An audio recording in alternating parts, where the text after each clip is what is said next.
Boa noite, povo de Deus, graça e paz da parte de Deus, nosso Pai e nosso Senhor Jesus Cristo, o Filho e o Espírito Santo possa estar com vocês nessa noite.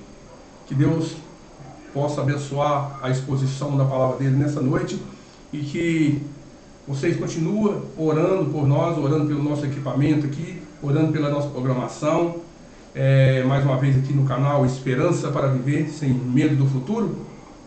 Essa noite nós estaremos aqui com a mensagem. O pastor Ismael não está aqui essa noite, então ele nos encarregou de levar a mensagem essa noite até você.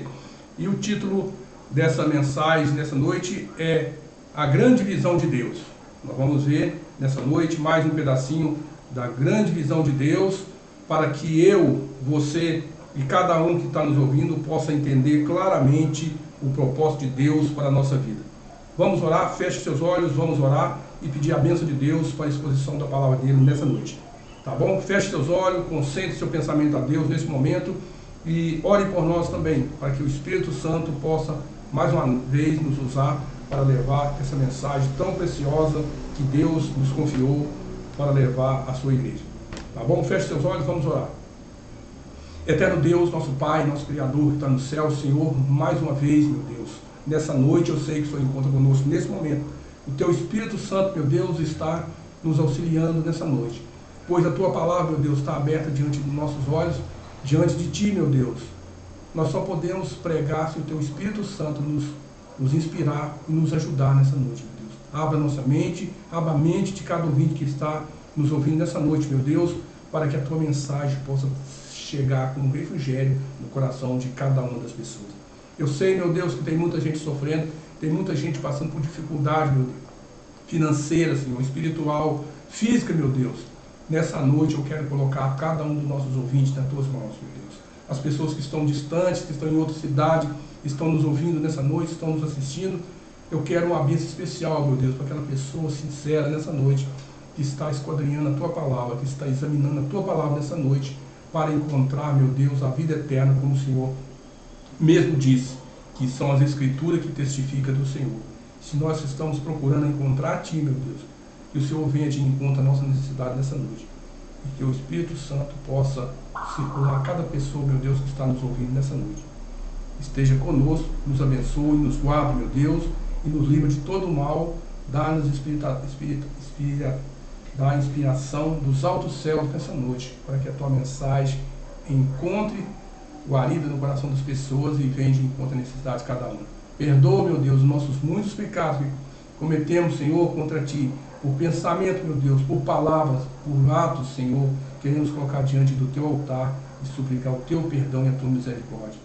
Esteja conosco nessa noite, nós te pedimos e te agradecemos em nome de Jesus. Amém.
Muito bem, estamos de volta aqui agora, depois de uma palavra de oração.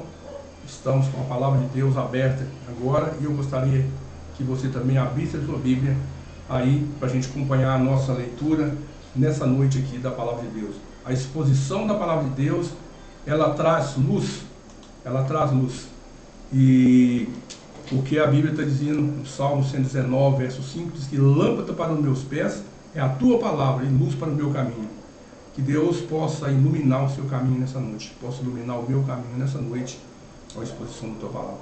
Desde quando o homem caiu lá no jardim do Éden, com a queda de Adão, Deus tem procurado estar em contato com o seu povo.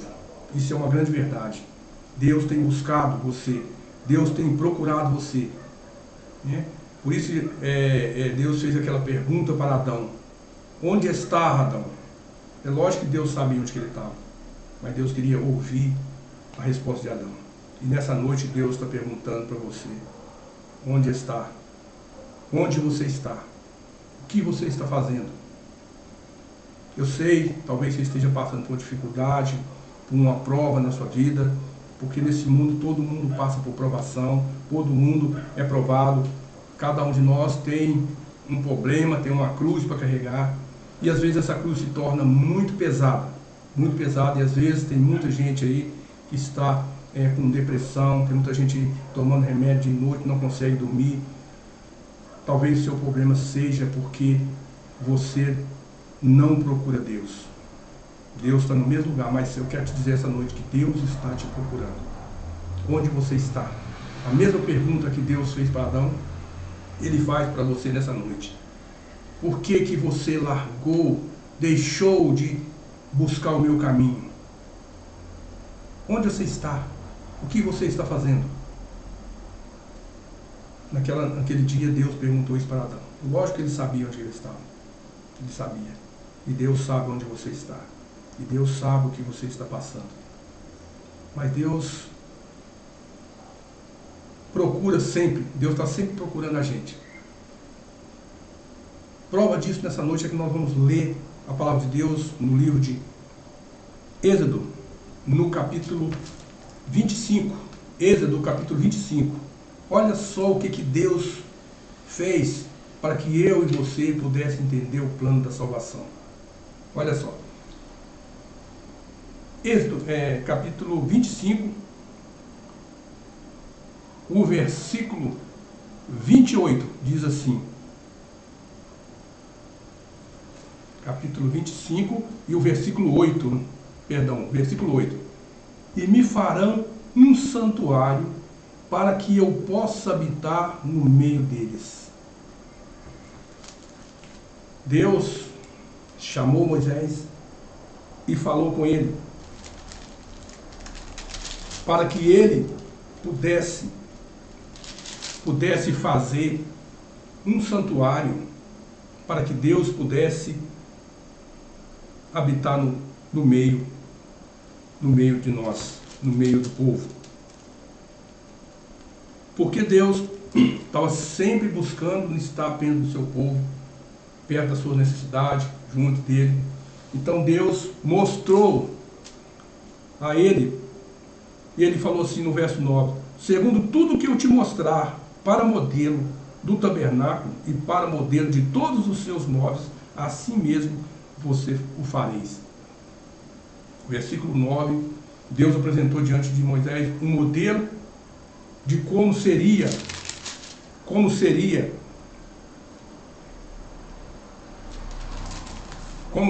esse modelo do santuário que ele queria que ele fizesse, para que Deus pudesse habitar no meio do seu povo.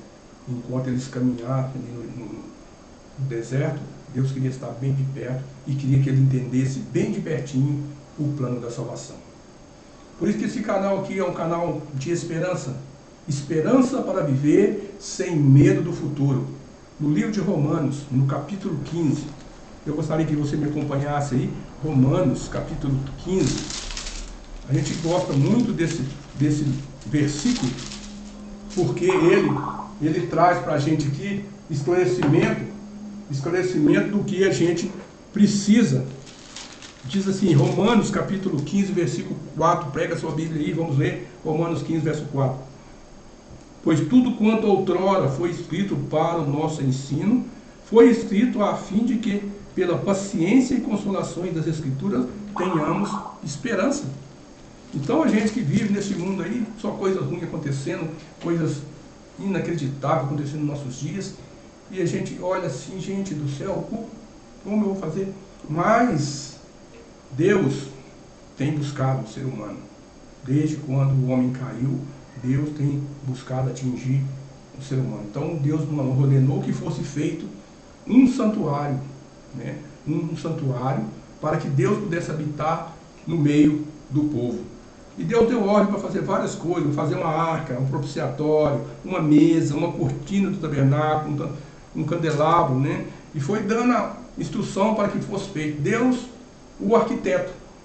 Mas só que ele mostrou para Moisés o modelo que ele queria que fosse feito, igualzinho o que existe no céu.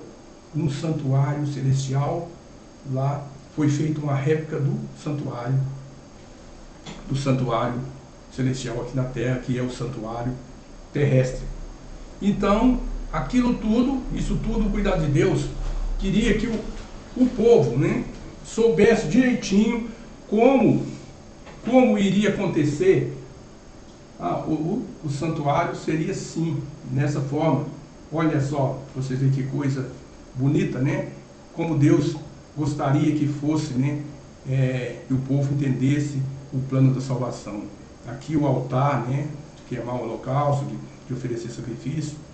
E aqui, se vocês notarem, que lá atrás a tenda, né, das tribos, toda acampada em redor do santuário, para que o sacerdote, o sumo sacerdote, ministrasse diante do povo, né?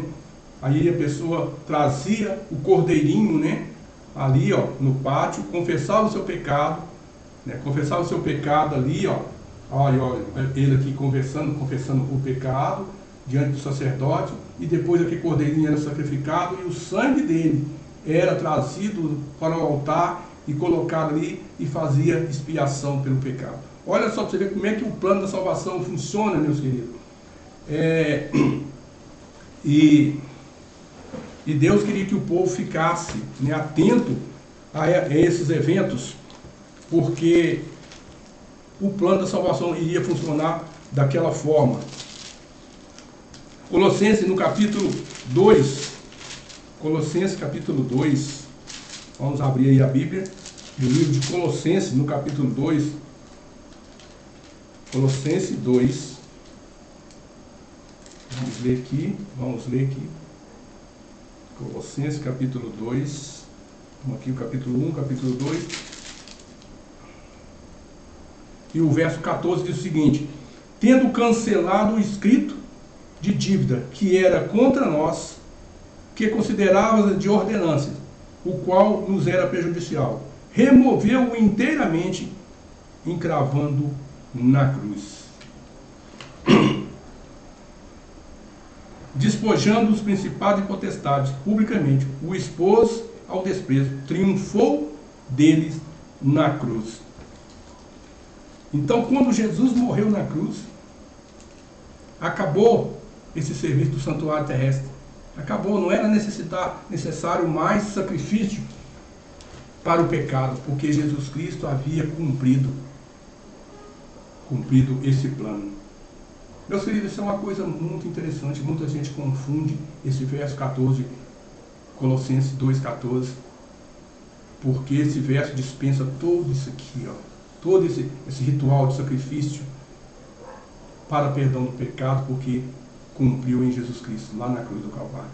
O Cordeiro de Deus que tira o pecado do mundo, rendeu a sua vida lá na cruz do Calvário, para que eu e você pudesse alcançar a salvação. Hoje não é necessário mais fazer sacrifício dessa forma, confessar o nosso pecado diante de um animal imaculado, sem mancha, e depois esse animal morre inocentemente para resgatar o pecador, símbolo de Jesus Cristo. Isso tudo aqui apontava para Jesus Cristo, meus queridos. Isso tudo apontava para Jesus Cristo. O santuário terrestre apontava para o plano da salvação.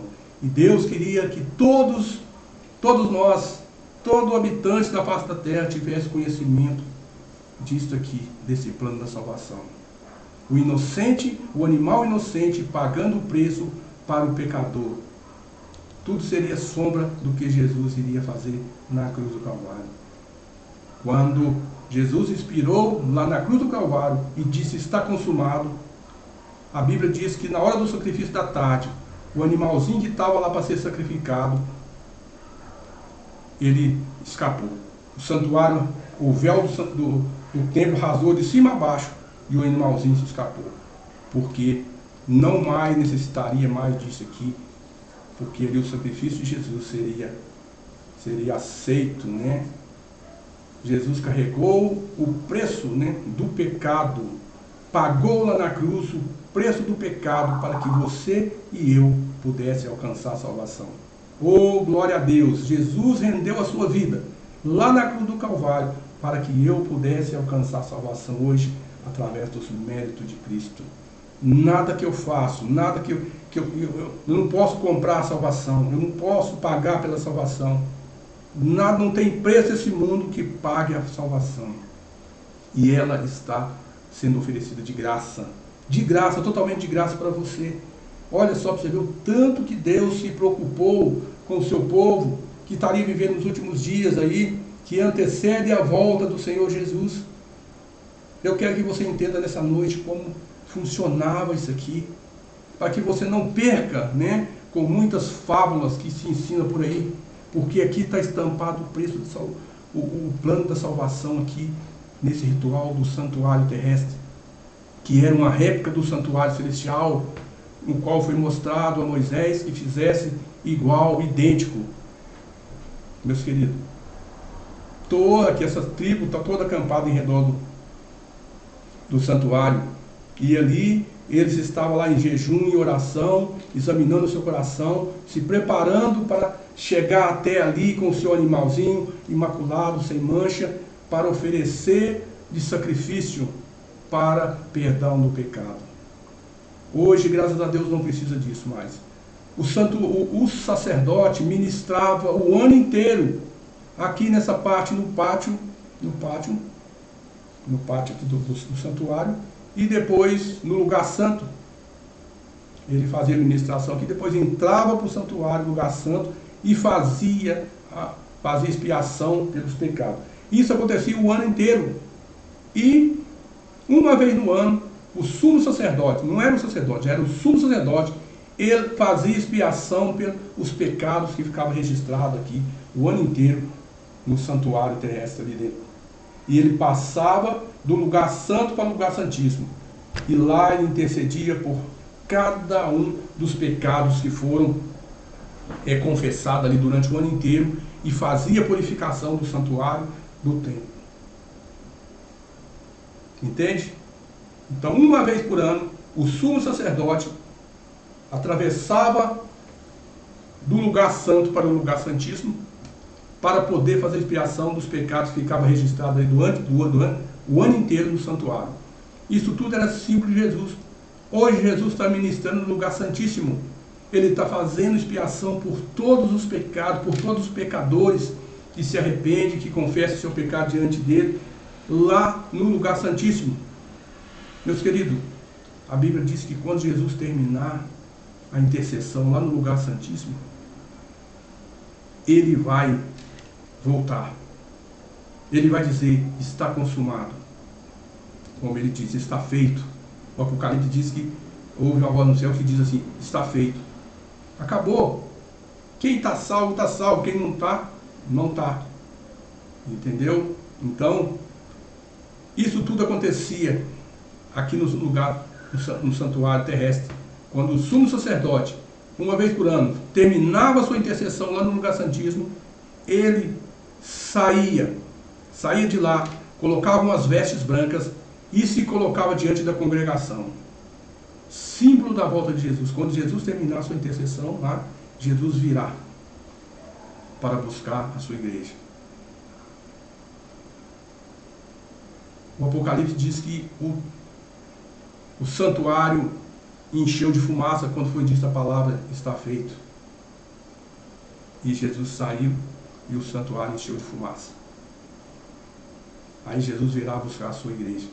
Olha o cuidado de Deus em cada um de nós, em cada um que está nos ouvindo.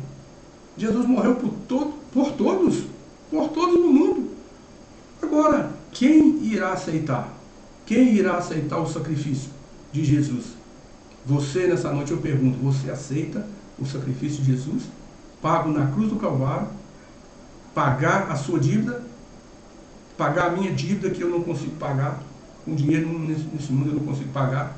E nem toda a fortuna, a riqueza desse mundo consegue pagar o preço. O preço foi muito alto, você foi comprado com sangue. Sangue do Salvador.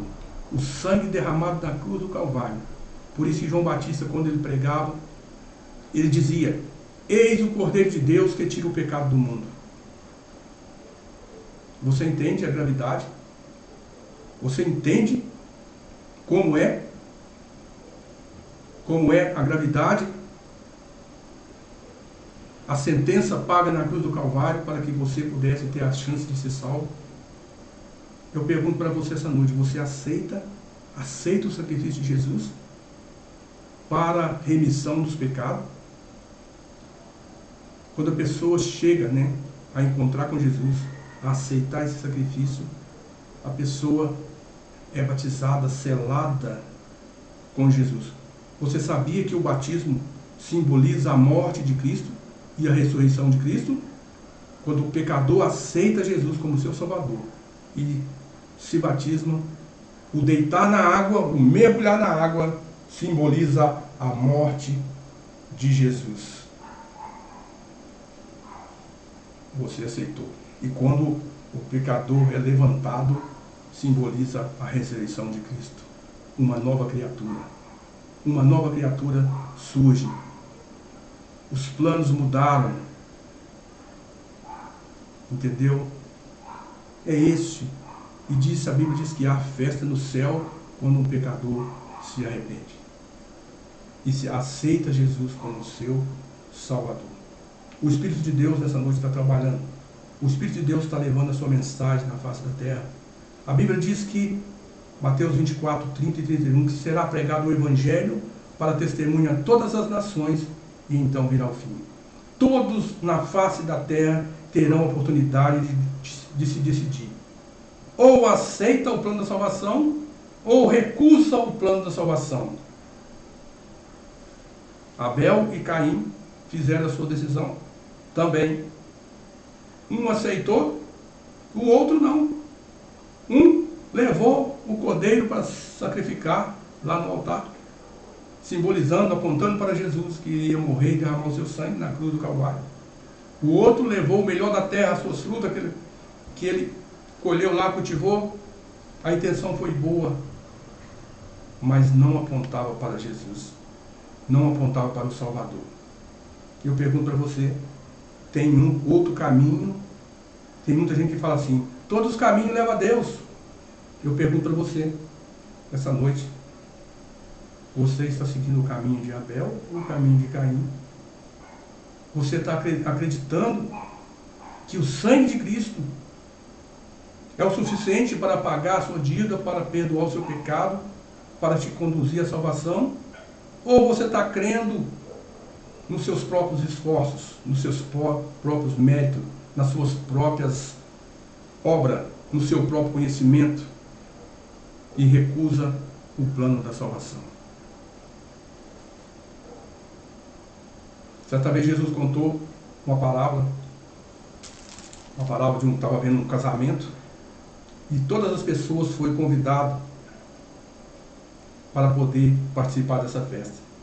Só que nessa festa, quando a pessoa chegava para entrar na festa, era oferecido umas vestes brancas para a pessoa entrar na festa. O noivo havia preparado essa roupagem para que a pessoa pudesse entrar na festa. Jesus comparou e contou essa palavra com o reino dos céus. Aquelas pessoas que chegam para entrar na festa, é oferecido uma veste branca. Infelizmente, Jesus contou que alguém chegou lá vestindo as suas próprias vestes e foi oferecida a veste para que ele pudesse vestir,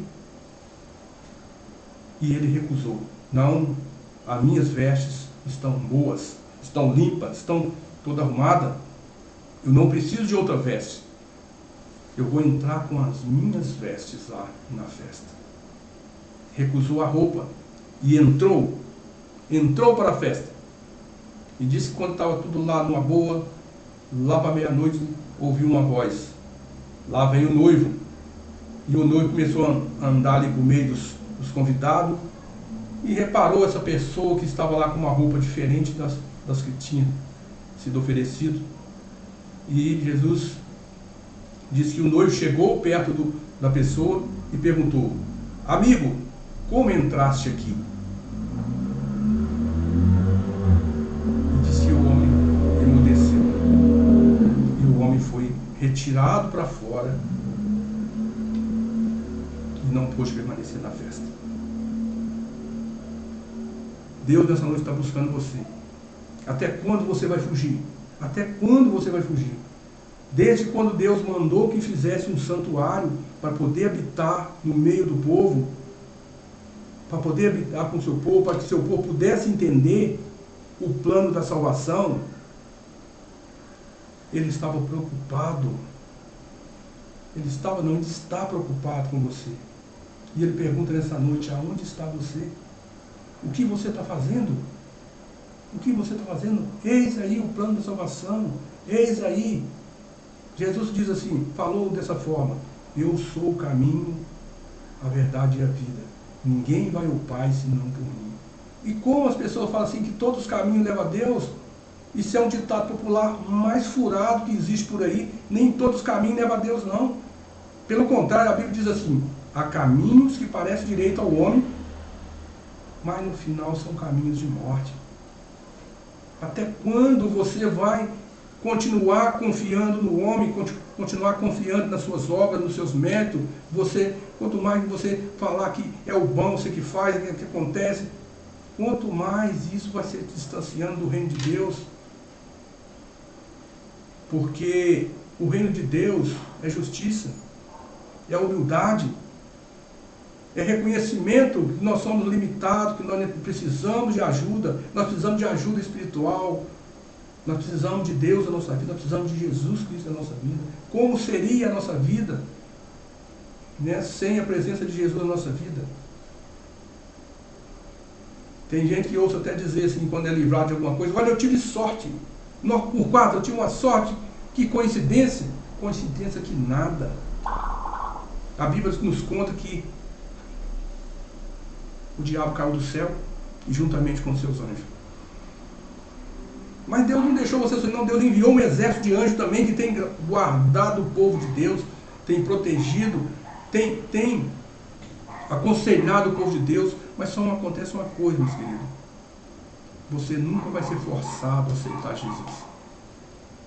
Jesus falou assim: eis que estou à porta, Apocalipse 3:20, eis que estou à porta e bato. Se alguém ouvir a minha voz, abrir a porta, entrarei na sua casa e cearei com ele. É isso. O outro poder, ele empurra para poder entrar. Ele faz força, vai insistindo, e ele te obriga e entra. Não, Jesus não. Calmamente, ele apresenta o plano de salvação. Tá, você aceitou, beleza, mas se você não aceitar, ele nunca vai forçar. Abra o seu coração, Jesus. Entrega a sua vida a Jesus. Esqueça o seu conhecimento, o que você sabe, o que você aprendeu, o que você é, as coisas que você tem na vida, porque isso nada vai valer no dia da salvação, no dia que Jesus vier. Tantas pessoas boas já passaram por esse mundo, tantas pessoas famosas de dinheiro. Se fosse por isso, comprasse a salvação, comprasse a vida, tinha muitas pessoas aí que estavam aí comprando a vida e permanecendo e gastando sua fortuna. Mas não é isso. Jesus passou 3 anos e meio com seus discípulos, ensinando eles acerca do reino de Deus. Ele sempre falava com eles: olha, o meu reino não é deste mundo. O povo judeu esperava, né, a vinda de um rei para livrá-los do jugo romano. Por isso, quando Jesus apareceu naquele frágil, né, homem, né, lá vestido roupa de carpinteiro, eles não acreditaram que seria Jesus. Não acreditaram que eles estavam esperando que vinha alguém para poder dominar dominar lá o Império Romano e livrar eles da escravidão, do jugo que o escravizava, né? Mas realmente Jesus falou assim, ó, o meu reino não é deste mundo. 3 anos e meio trabalhando com eles, com os discípulos, preparando eles para que eles pudessem pregar o Evangelho, pregar a sua mensagem. E foi isso que aconteceu. E graças a Deus, graças a esses homens, eles fizeram um trabalho muito bom. O Evangelho cresceu e chegou até nos nossos dias de hoje. E hoje nós temos aí a oportunidade também de escolher o plano da salvação. Meus queridos, Deus está buscando pessoas sinceras que está buscando conhecimento, buscando aprender de Deus. É a pessoa que faz aquela pergunta, o que farei para herdar a vida eterna? Pessoas que têm vivido aí nesse mundo. Deus tem buscado essas pessoas. E nós temos vários exemplos na Bíblia de pessoas que foram alcançadas, para poder trabalhar para o reino de Deus. Eu trago aqui três exemplos. Pegue sua Bíblia e vamos ver aí como é que Deus se preocupou com essas 3 pessoas. 3 pessoas em comum. Uma pessoa, uma líder espiritual. Uma líder espiritual. Um soldado e uma vendedora. Eu pergunto para vocês, o que tem em comum isso? Um líder espiritual, uma vendedora e um soldado. Qual é a diferença? Qual é o cuidado? Qual é a relação desses casos? Eu te digo nessa noite, Deus está buscando as pessoas. E Deus vê além do futuro. Deus viu nesse soldado um coração sincero. Deus viu que poderia usar esse soldado também na pregação do Evangelho. Deus viu nessa vendedora um potencial também tremendo de cativar as pessoas para que ela pudesse alcançar muitos para o reino de Deus. E Deus viu nessa líder espiritual também algo semelhante ao que eu falei. Pessoas que são capacitadas para poder trabalhar no reino de Deus. Talvez eles nem sabiam, mas eles tinham esse dom e Deus enxergou. Pessoa sincera que estava ali sem saber do plano da salvação e Deus foi ao encontro. Outro dia a gente pregou aqui e falou sobre a conversão do eunuco. Como Deus foi achar ele no caminho de Damasco, voltando de uma cerimônia religiosa, mas voltava vazio e Deus o alcançou. Nessa noite eu trago esses exemplos aqui para vocês. Vamos abrir a sua Bíblia, abra a sua Bíblia aí, no livro de Atos dos Apóstolos. Vamos ver o que o Espírito Santo fez com esses discípulos, para que eles pudessem ir até onde essas pessoas estavam. Vamos ver aqui.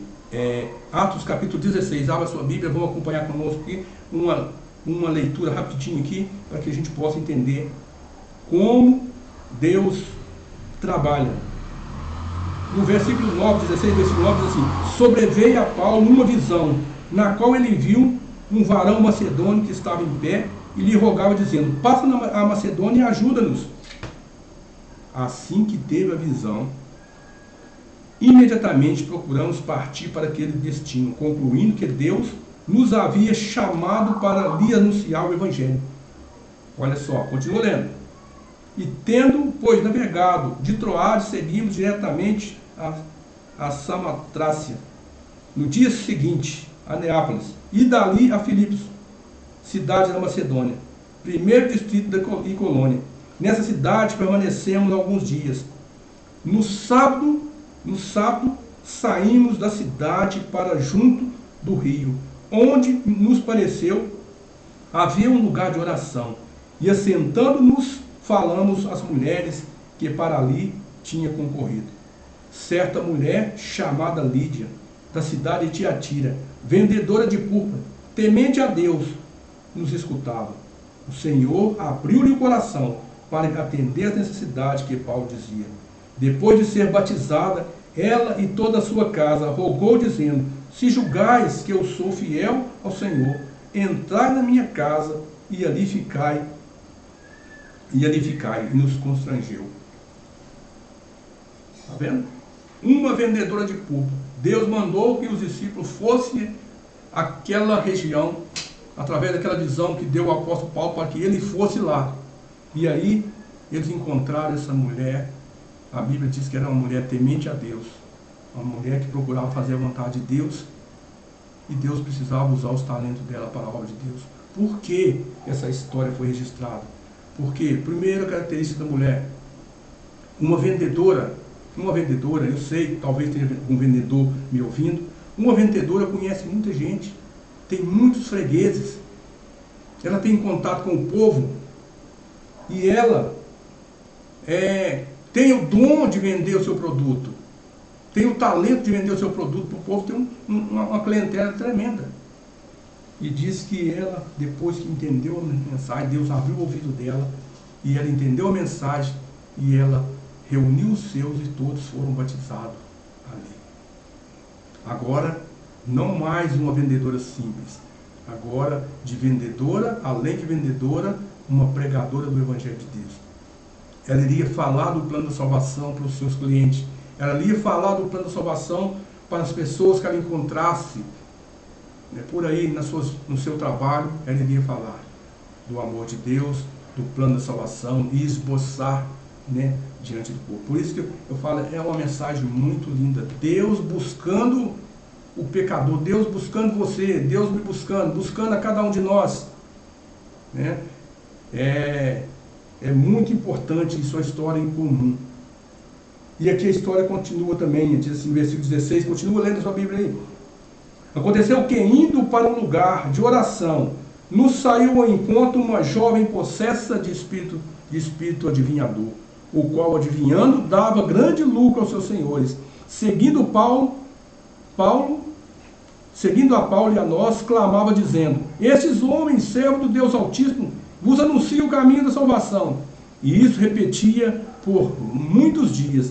Então Paulo, já indignado, voltando-se, disse ao Espírito: em nome de Jesus Cristo, eu te mando, retira-te dela. E ele, na mesma hora, saiu. O Espírito abandonou aquela jovem possessa adivinhadora, que a partir daquele momento já não mais dava lucro para os seus senhores. Agora ela encontrou o verdadeiro poder vindo dos céus, o verdadeiro evangelho. E outra coisa também, coisa em comum que ela tem, ela era uma líder espiritual. Ela fazia adivinhação sobre a vida das pessoas e fazia algumas profecias sobre a vida das pessoas. As pessoas a respeitavam e os seus senhores ganhavam dinheiro com ela. Várias consultas que ela fazia, todo mundo conhecia essa jovem adivinhadora. Muita gente ia atrás dela para saber alguma coisa, para resolver algum problema. E agora ela encontra aí com os homens de Deus, e aí o Espírito de Deus aposta dela. E quando o Espírito de Deus aposta da pessoa, o espírito maligno some, sai. Paulo disse ao Espírito: sai dela em nome de Jesus Cristo. E ele saiu. E na mesma hora o Espírito de Deus entrou no seu coração, entrou na sua vida. Ela não mais adivinhava. Esse poder que estava por trás das trevas, atrás dela, sumiu. Desapareceu. Então nós temos aí a vendedora de púrpura, a líder espiritual, que usava seus poderes aí a serviço do mal, agora ao serviço do bem, de líder espiritual do mal a líder espiritual do bem. Já estaria pregando o Evangelho. E o outro caso que nós vimos aqui também, continuando a história, diz que, vendo os seus senhores que lhe fizeram a esperança, que finalizaram a esperança do lucro, agarrando a Paulo e Silas, o arrastaram para a praça, à presença das autoridades. E fez maior alvoroço naquela cidade, dizendo que eles vão estar pregando doutrina estranha e aquela coisa toda. Você vai continuar lendo aí depois, é só um exemplo que a gente está dando aqui. E aqueles homens foram levados para a prisão, né? E eles arrumou um tumulto na praça e teve que chegar o soldado, pegar eles, né? E prender. E aqui no versículo 25 do capítulo 16 diz assim: por volta da meia-noite, Paulo e Silas oravam e cantavam louvores a Deus, e os demais companheiros de prisão escutavam. De repente sobreveio um tamanho terremoto e sacudiu os alicerces da prisão. Abriram todas as portas e soltaram-se as candeias de todos. E quando eles entregaram os prisioneiros para o carcereiro, para o soldado lá, e falou: olha, toma conta deles, se alguma coisa acontecesse e eles escapar, você vai pagar com a sua vida. Falou para o carcereiro dessa forma. E o carcereiro trancou eles no tronco, né? E quando veio aquele vento, aquele terremoto forte, diz que abalou a prisão, a cela abriu, as correntes soltaram. E aqui no verso 27 diz assim: o carcereiro despertou do sono e, vendo abertas as portas do cárcere, puxando a espada, ia se suicidar, propondo que os presos tivessem fugido. Ele pensou: nossa, fugiu todo mundo. E amanhã eles vão me pegar de todo jeito. Então, antes dele me pegar, eles me maltratar, me matar, eu já vou suicidar agora, porque eu fui culpado ao dormir e eles foram embora. Quando ele pegou a espada e ia se matar, Paulo e Silas gritou: não te faça nenhum mal, porque nós estamos todos aqui. E houve um alívio tão grande, diz assim. Mas Paulo bradou em alta voz: não faça nenhum mal, que todos aqui estamos. Então o carcereiro, tendo pedido uma luz, entrou precipitadamente e já tremendo, prostrou diante de Paulo e Silas. Depois, trazendo-os para fora, disse: senhores, o que devo fazer para que eu seja salvo? Deus estava buscando ele, Deus estava resgatando ele. Não foi à toa que Deus permitiu que Paulo e Silas fossem para a prisão, porque havia alguém lá também que precisava ser resgatado. E responderam: crê no Senhor Jesus e será salvo tu e tua casa. E lhe pregaram a palavra de Deus a todos de sua casa. Naquela mesma hora da noite, cuidando deles, lavou-lhes os vergões dos açoites, e a seguir foi batizado e todos os seus. Então, levando-os para a tua própria casa, lhes pôs à mesa, e com todos os seus manifestaram grande alegria por terem crido em Deus. Também outro personagem aqui que nos chama atenção, porque era o personagem também que lidava com o povo. Muitos prisioneiros passavam na sua mão ali. Ele estava acostumado a açoitar todo mundo ali na prisão. E agora algo diferente aconteceu. A luz de Deus atingiu a sua vida, atingiu o seu coração. E na mesma hora iluminou o seu coração, e ele disse: o que preciso fazer para ser salvo? E a resposta foi: crê no Senhor Jesus e será salvo tu e a tua casa. Que crê no Senhor Jesus Cristo, que Ele é o Filho de Deus, e que Ele veio a esse mundo salvar o pecador, no qual eu sou o principal. Você crê isso? E naquela mesma hora, o carcereiro, a resposta dele foi: eu creio. E foi batizado ele e sua família. Agora, o carcereiro, ele iria continuar o seu trabalho na prisão. Mas agora, o carcereiro ia aproveitar as oportunidades que ele tinha para falar de Jesus na cadeia, para pregar o Evangelho de Jesus na cadeia. E ele, daquela noite em diante, um homem renovado, uma nova esperança, uma esperança no reino futuro. Ele entendeu que o plano da salvação que os discípulos estavam pregando não era um reino terrestre, e sim um reino espiritual. É o mesmo reino que Jesus falou: o meu reino não é deste mundo. Você entende a gravidade da situação? Então, se você está querendo alguma coisa com esse mundo aqui, eu quero te dizer uma coisa: tudo vai passar, mas o reino eterno não. A Bíblia diz que quando um rei ia viajar, ele enviava os seus servos um mês antes, uma semana antes, preparando o caminho por onde ele ia passar, cortando árvore, tirando montanha, aplanando, para que quando o rei viesse passar, a estrada tivesse arrumada. Eu quero dizer para você, quando Jesus estava para vir ao mundo, João Batista começou a preparar o caminho. A mensagem de João Batista era: arrependei-vos porque é chegado o reino de Deus. A mensagem muito forte que João Batista pregou, e ele pagou o preço com sua vida por pregar o Evangelho de Deus. Então, nós também estamos com a mesma mensagem de João Batista. A mesma mensagem de João Batista. Arrependei-vos e convertei, porque é chegado o reino de Deus. Jesus está às portas, voltando. É por isso que eu disse, esse canal estaria sempre falando sobre a volta de Jesus. Sempre falando, vai estar sempre falando sobre a volta de Jesus e o seu preparo para o reino dos céus. São experiências muito fantásticas que a gente encontra na palavra de Deus, por isso que a gente leu o versículo de Romanos 15:4, que tudo que está escrito aqui foi para o nosso ensino, para que mediante as consolações das Escrituras nós tenhamos esperança. Tantos personagens bíblicos aqui, se você for ler a história dos reis, aqui, que começaram mal e acabou bem, outros começaram bem e acabou mal, abandonando o caminho de Deus, largando todas as coisas, achando que o poder estava na sua mão.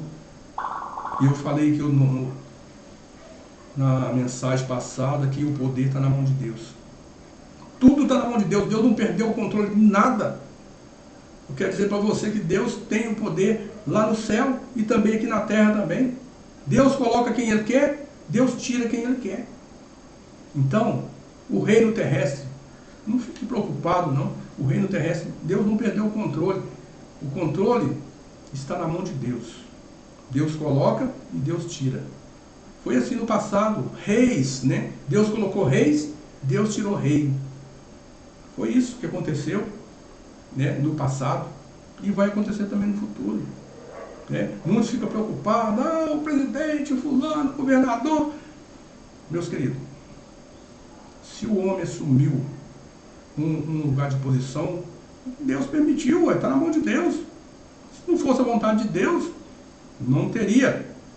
Não teria. Porque a Bíblia diz assim, agindo ele, quem impedirá? Nada pode impedir Deus. O que Deus decidir fazer, Ele faz. Ele faz. E agora eu quero deixar uma mensagem para você positiva e fazer uma grande pergunta para você. Você acha que Deus se interessa por você? Você acha que Deus está preocupado com você? Eu te digo essa noite, Deus está preocupado sim com você. Sabe por quê, meus queridos? Deus não é um Deus de multidão, não. Deus é um Deus individual. Deus trabalha com cada um de nós de uma maneira diferente. Ele trabalha comigo de uma forma, trabalha com você de uma forma, com outra pessoa de uma forma, e Deus vai trabalhando, mas o propósito é o mesmo. A salvação de todos. Deus trabalhou com Judas até o último momento. Jesus trabalhou com Judas até o último momento que ele tomou sua decisão. Qual será a tua decisão? Jesus Cristo está voltando. Não vai demorar muito. Pelas coisas que acontecem, nós não estamos aqui marcando data, não. E nós nem podemos fazer isso, marcar data. Mas pelos eventos, os apóstolos acreditavam que Jesus voltaria nos dias deles. Quando o apóstolo fala assim, portanto o Senhor mesmo dá a sua palavra de ordem, ouvida a voz do arcanjo, ressoada a trombeta de Deus, descerá dos céus, e os mortos em Cristo ressuscitarão primeiro. E ele fala assim com toda convicção, e nós, os vivos que ficarmos até a vinda do Senhor, seremos arrebatados juntamente com os mortos que ressuscitou para o encontro com o Senhor nos ares, e estaremos para sempre com o Senhor. Consolai uns aos outros com essas palavras. Meus queridos, você tem alguma dúvida de que Deus está te procurando, Deus está te buscando? Nessa noite eu quero dizer para você que Deus está te buscando. Deus está te buscando. Aceite. Jesus está batendo na sua porta. A porta do coração. Essa porta que Jesus está batendo, ela tem uma maçaneta só por dentro. Só consegue abrir do lado de dentro. Do lado de fora não tem maçaneta. Então Jesus chega, bate Se você ouvir a voz e abrir a porta, ele diz que vai entrar na sua casa e cear com você. Que Deus os abençoe, que Deus os guarde. É o nosso desejo e a nossa oração. A Bíblia está cheia de história fantástica de como Deus está procurando o seu povo, está buscando e está com o seu povo. Tá bom? Que Deus os abençoe e vos guarde. Feche os seus olhos, vamos orar. E pense muito bem na mensagem que a gente pregou no santuário terrestre. Procure estudar no livro de Levítico o propósito de Deus, no livro de Êxodo, quando ele falou assim: me farão um santuário para que eu possa habitar no meio de vocês. Ele estava falando que nós não estávamos sozinhos, nós não estamos órfãos, nós temos a proteção de Deus, nós temos o cuidado de Deus. Deus é que nos alimenta, Deus é que nos fortalece, Deus está conosco a cada momento da nossa vida. Creia no seu coração, aceite o plano da salvação, aceite Jesus como seu Senhor e como seu Salvador. Ele precisa ser Senhor da sua vida, entendeu? Ele precisa tomar conta dos seus pensamentos, tomar conta dos seus atos. Enquanto nós vivemos nesse mundo, nós vamos ser pecador, mas nós podemos estar buscando todos os dias a graça de Deus para a remissão dos pecados. Ore por nós, continue orando pelo nosso canal, orando pelo nosso programa, pelos nossos equipamentos aqui, para poder continuar pregando a palavra de Deus como ela precisa ser pregada. E Deus abençoe o pastor Ismael também, que tem esforçado aí para que essa mensagem possa chegar até a tua casa. Deus tem trabalhado com ele e tem dado a ele essa visão aqui de que ele precisa pegar o Evangelho porque o reino de Deus está próximo. Tá bom? Nós unimos aqui com o pastor Ismael para poder levar a mensagem a cada um de vocês. Tá bom? O nosso propósito aqui, nós não temos fim lucrativo. Nós estamos pregando a palavra aqui voluntariamente, com a graça de Deus, como Deus nos chamou. E eu creio que o pastor Ismael também é a mesma coisa, a vontade dele é estar pregando a palavra de Deus. A gente vê o esforço que ele faz, as lutas dele no dia a dia. E a gente pensa que não é fácil as campanhas, né, de oração, jejum. Nós vê aí, quando a gente está reunido para pregar o Evangelho, às vezes alguma coisa errada acontece, a gente sabe que tem isso, mas a gente precisa orar, precisa buscar Deus. Então, nesse momento, ore por nós, coloque nas suas orações, coloque no nosso estúdio, nas suas orações, para que o Evangelho possa ser pregado e Jesus possa voltar logo e acabar com o sofrimento. Vamos orar, que Deus abençoe e nos guarde, é o nosso desejo de nosso coração. Amém. Eterno Deus, nosso Pai, nosso Criador que está no céu, Senhor, muito obrigado, meu Deus, porque o Teu Espírito Santo, Senhor, tem trabalhado conosco, tem trabalhado com a Tua igreja, tem trabalhado com o Teu povo. Obrigado, meu Deus, porque o Senhor nos deu a luz do santuário celestial, Senhor, para que nós possamos entender o plano da salvação. Como é simples, meu Deus, como é simples o plano da salvação. Só não vai salvar quem não quiser, meu Deus, só não vai se salvar quem recusar, meu Deus, o Teu sacrifício, meu Deus. Mas nessa noite queremos colocar as pessoas que estão nos ouvindo em Tuas mãos, meu Deus. Guarda elas, Senhor, que elas possam aceitar o plano da salvação, que elas possam entender, meu Deus, que o caminho é o Senhor. Não existe mais outro caminho, meu Deus. Quanto muitas pessoas falam que todos os caminhos levam a Deus, meu Deus, mas não é assim. Não é assim. O Senhor falou que o Senhor é o único, meu Deus. A Tua cruz está ligado da terra até o céu. Nós só poderemos chegar até o Seu reino se nós passar pela cruz de Cristo, se nós aceitar o sacrifício de Cristo. Oh, meu Deus, esteja com cada pessoa que está enferma, Senhor, nessa noite, que tem um raio de esperança no seu coração, meu Deus. Vai de encontro a essa pessoa que está acamada, Senhor. Essa pessoa está esperando uma resposta, meu Deus, com as suas perguntas, meu Deus. Está esperando alguma coisa, Senhor. Vai de encontro a essa pessoa. Conforte ela essa noite, meu Deus, com o poder do Teu Espírito Santo e com o poder da Tua palavra. Oh, meu Deus, continua abençoando, que essas portas possam estar abertas para o Teu Evangelho. O Teu Evangelho seja pregado, meu Deus, que o Senhor possa voltar logo. Abençoe as pessoas que estão nos assistindo nessa noite. Nós te pedimos, te agradecemos em nome do Senhor Jesus Cristo, nosso Senhor e Salvador. Amém e amém. Graças a Deus. Amém.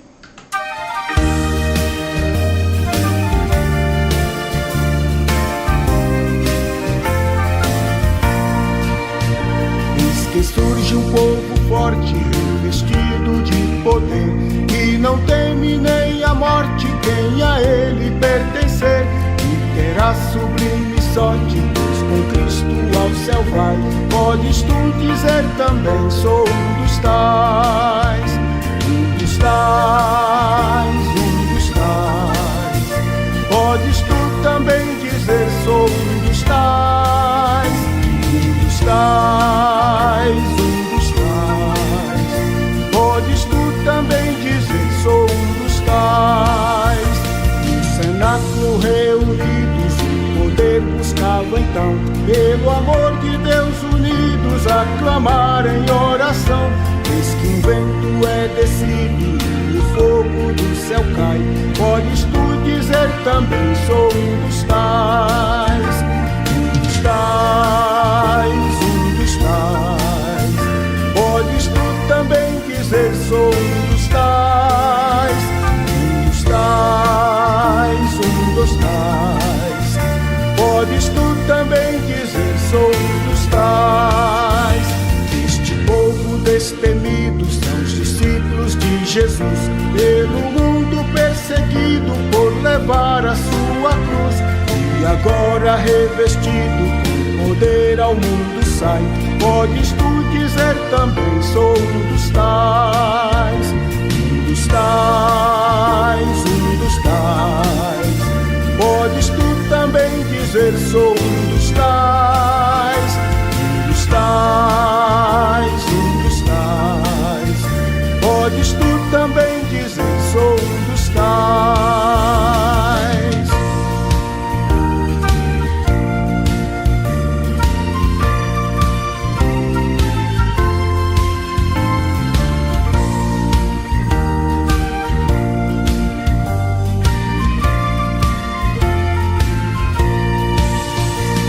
Não sejas descuidoso pra buscar o dom de Deus, dom que te fará ditoso, dar-te-á visões do céu. Jesus maravilhoso, proclamando aos outros vais. Podes tu então dizer, sou um dos tais, um dos tais, um